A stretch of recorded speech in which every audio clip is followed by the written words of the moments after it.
2.1 seconds to an NBA title for the Spurs, or to a Game 6 Sunday night in San Antonio. Spurs 78, Knicks 77. Ward will throw it in. Delay of game call. And they'll set it back up.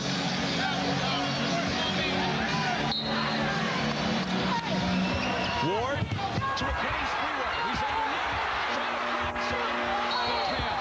The San Antonio Spurs have won their first NBA championship. 26 years coming, and the Knicks made them sweat for every bit of it. And listen to the New York crowd cheer their team. Bob, they knew they were undermanned. Listen to this. This is a tremendous response to this crowd for the New York Knicks team and their effort. They tried to spring Sprewell cutting for the hoop. He caught the pass, but the Spurs converged on him quickly. That's been the whole factor of this series, is the big man have just not allowed you to score. Now he slips the screen, goes right down the lane, makes the great catch, but look who's there. Tim Duncan. He's pushed underneath the basket, forced to dribble the ball, and David Robinson also comes over, realizing you cannot make a pass. The clock is winding down. A tremendous effort by Sprewell to put his team in this position. And let's take a look at San Antonio. Look at David Robinson, Tim Duncan, Mario Elie, Avery Johnson. See David Robinson getting a hug from his father there, Ambrose, his little son. What a moment for the Admiral. For David Robinson and his wife Valerie, his three sons David, Corey, and Justin, here's Jim Gray. All right, thank you very much. I'm with an obviously very disappointed Latrell Sprewell. Awesome effort by you, Latrell. Tell us what happened on the last play. Well, we tried to get a layup off the from out of bounds, but they did a good job of really collapsing down. I was too far into the basket, so just tried to get on the other side and make a shot. Comment about the fight that you guys put up tonight. A lot of people would have expected maybe that this team mailed it in, but that wasn't the case.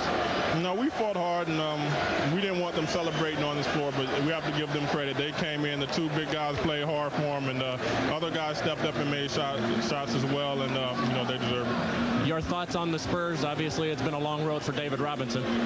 I mean, they deserve it. I mean, they worked hard, and they were the best team this year, and they deserve it. What else can you say? Final thought. There's been so much controvery surrounding you. Do you want to come back, and do you want to play for Jeff Van Gundy? Yeah, I plan on coming back. And play for Jeff? Yeah.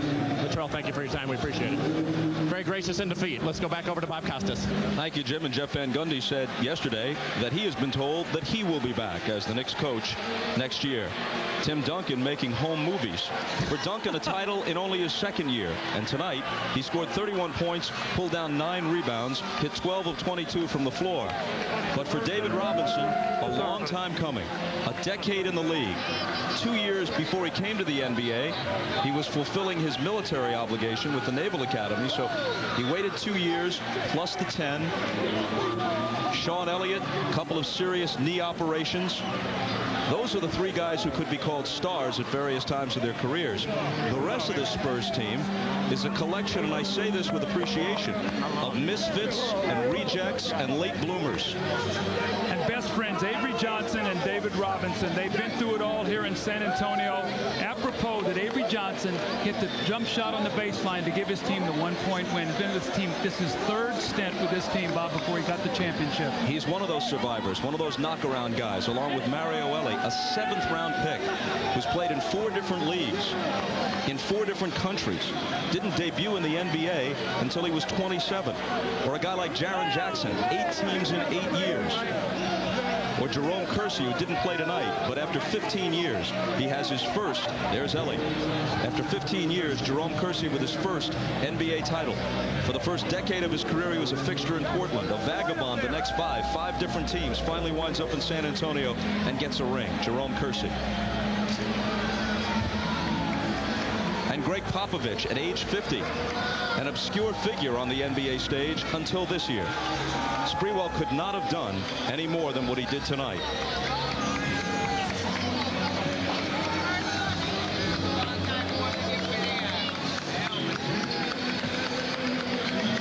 dejection, but he has no reason to feel anything but pride in his personal performance, and in fact, pride in what his team did. An 8th seed that pushed the team that was clearly this year's best in the NBA, not to the full 7 games, but to the limit of their endurance in Game 5. They made them work for everything they got. And when they go home to San Antonio with the championship trophy, they'll also leave with a healthy respect for the team they beat to get it. And Bob, would you expect anything different from Tim Duncan? Taking movies, sort of stepping back, watching the whole thing, that cool, calm demeanor that we've seen the entire playoffs. And just to echo what you said about New York, tremendous effort, and I'm so happy for Jeff Van Gundy that he is going to be back. What a tremendous job he did with his team. We saw Allen Houston become a star in the NBA Finals and the playoffs. Greg Popovich, Air Force product, 5 years in the Air Force following his collegiate stint there, majored in Soviet studies. There's been some talk, which he won't confirm, he just gives you a wry grin, that at one point he was ticketed for a slot with the CIA. Instead, he wound up bouncing around as a college coach and a pro assistant, now the coach and general manager of the NBA champions. We're ready for the presentation of the trophy. And we go up to the podium. Here's Ahmad.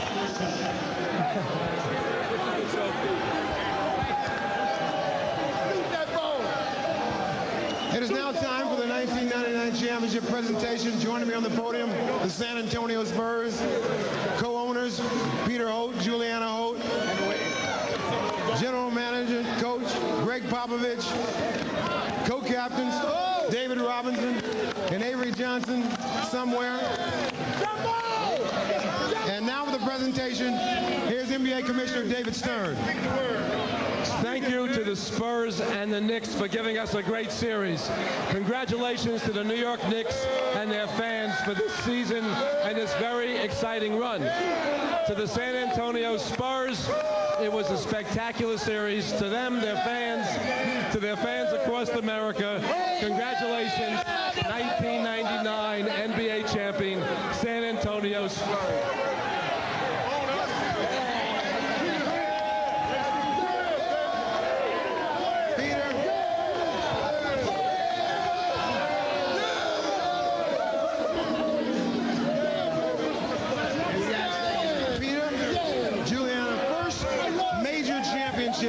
For the city of San Antonio, a great ride. What's this mean to the city? Oh, it means everything to our great fans who've hung with us for 26 years, the great owners that have owned this team for 26 years. Nothing better, nothing better. And a historical win, Juliana, because the first ABA team to win an NBA championship. Absolutely. I want to thank God for this fabulous team and the chance to be associated with such extraordinary gentlemen and the most fantastic ball players of all time. All right, congratulations. David Robinson. David, co-captain David Robinson. You've been through many coaches, many changes, and finally an NBA championship. What's it mean to you? I'll tell you, to me, this is just it's a journey that just goes to show that hard work and persistence pays off, baby. I love these guys, and I tell you what, one thing I learned to do this year was trust the Lord through the whole thing. He blessed me, he blessed his team, he took us to the top, and if you learn anything from this, baby, learn that the Lord doesn't give up on his people, baby. He takes you all the way. All right, David. Avery Johnson. Avery Johnson. Here's a man. That's what I'm talking about, Bob. Everybody said, Avery, that you couldn't lead a team to a championship. Those days are over with now. Little big man. Yes, we're just so thankful for this opportunity. My teammates, they believe in me. Pop believes in me. The Lord Jesus believes in me, and that gives me a lot of confidence. All right, congratulations to you.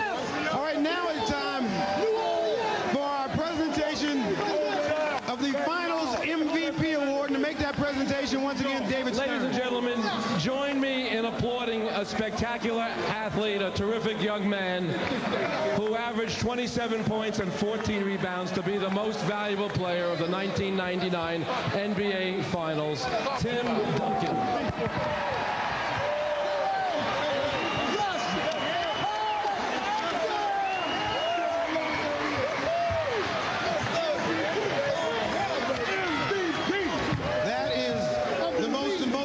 seen you show throughout this entire playoffs. But this has got to mean something for you. Oh, yeah. And all of a sudden, everybody, man, this is incredible. In the league, all of a sudden, you win the MVP award. This is incredible. It feels so great out here. The teammates came out here, and we had a tough game tonight. We pulled it out. We kept our focus throughout, and we wanted to finish it now, and we did. We did a great job with it. All right, congratulations to you. Thank you. All right, let's go back over to Bob Costas. Well, the Knicks used their last-second miracles in earlier series. Houston versus the Heat. Larry Johnson, the impossible four-point play against the Pacers. Tonight, the law of averages and the Spurs caught up with New York. More from Madison Square Garden. Many more interviews. Post-game celebrations. The Spurs, champions of the NBA. We'll be back after this.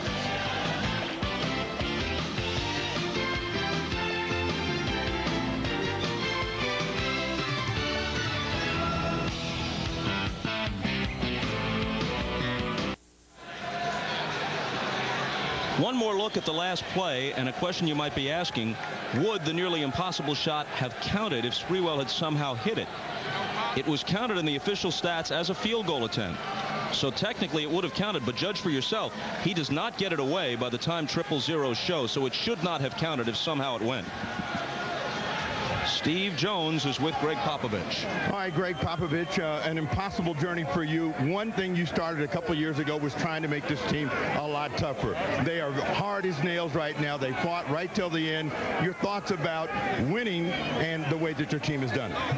They've been a great crew, winning the way they have and doing it with stops and with some mental toughness. We're thrilled about that. But the bottom line here, Steve, is Avery Johnson, Sean Elliott, and David Robinson. How could you not be thrilled for those three guys who've been laboring so long? That's what this is all about. You know, you have been with those guys, and you have told them that if we stay tough and stay strong, good things will happen. Was there ever any doubt? Did you ever see any doubt in their mind? And they were saying, Pop, you know, you've lost it. Well, they always think I've lost it a little bit. They think I'm a little crazy, but because of their character, they've stuck with everything we've tried to do, and they've gotten it done. All right, when you went into the locker room at the break, you're ahead by 2. Was there anything different that you told them, or you just said, you know, we can win this game if we stay tough? I love you, baby. There you go. Yeah. He just wants a contract next year. Sit that apple, baby. I love it, baby. We didn't do anything technical at halftime except talk about Houston and Sprewell as usual. But what we did talk about is I thought we were in a huge hurry, that we were forgetting game plan. We weren't getting the ball swung to each side of the court. We were staying on one side, just pounding it down low. We talked about that, not being in a hurry, that it would take 48 minutes to win the game. We weren't going to come out and rush these guys out of the gym. All right, you got plenty of time to celebrate. Enjoy it. Let's go to Jim Gray. All right, thank you very much, Snapper. I'm now joined once again by the MVP. A little bit more from Tim Duncan. Tim, what was it like for you tonight? It seemed as though for most of the second half you just said, come on guys, get on my shoulders. Was that the case? I had a couple of really slow times in there, and they gave me the ball a couple times down the stretch in the third quarter. I really felt good, wanted to go at it, wanted to get back into the game, and shots were falling for me, so I wanted to carry them. To win this in your second year and to be praised by so many now as the best player in the game, how do you receive that? It's an incredible honor, but all it means is people are just going to keep going at you harder, even harder next time. But it's an incredible feeling. I'm gonna stay with it and just get a high off it for the whole summer, and then get back to it next season. How much was this particular championship to you guys dedicated to David Robinson based on his past? David, Sean, AJ, the guys have just been working so hard for so many years in this league, and have fought all over the league to get here. And we come together as a team, and we do a great job and pull this one out. It's for all of them. We saw at halftime all the people in your homeland. What do you think's going on down there right now? Oh, they're going crazy. I couldn't even imagine. They're going crazy down there. Timmy, congratulations. Great playoffs, and congratulations. Hey, I want to say happy birthday to Mark. Happy birthday, man. All right. Let's go over to Snapper Jones with Mario Elie. All right, thank you, Jim Gray. Mario Elie has been known as a man that's grumpy, grouchy, never a smile on his face. How you feeling now? Hey, Snap, I feel great, man. I'm so proud of this team. I'm happy for David Robinson. He's been taking a lot of flack throughout his career. And tonight, I told Dave, you shut everybody up, Dave. You ain't got nothing more to prove to anybody else. But let's come back and do it again. It's a lot of fun. All right, you were on the other side when David Robinson got torched. And you know the pain and agony of being in that position. What were you telling him during this championship drive? Well, I said, Dave, just play your game. You got a chance to prove everybody wrong, and just go out and play hard and just stay focused and do the things that made you a great player. You know, rebounding, playing defense, running the floor. He did all that, and the difference in the team is when he sacrificed, stepped back, let Tim develop, and he was the second guy. All right, Mario Elie, enjoy it, Cloud9. Bob Costas. Thank you, Snap.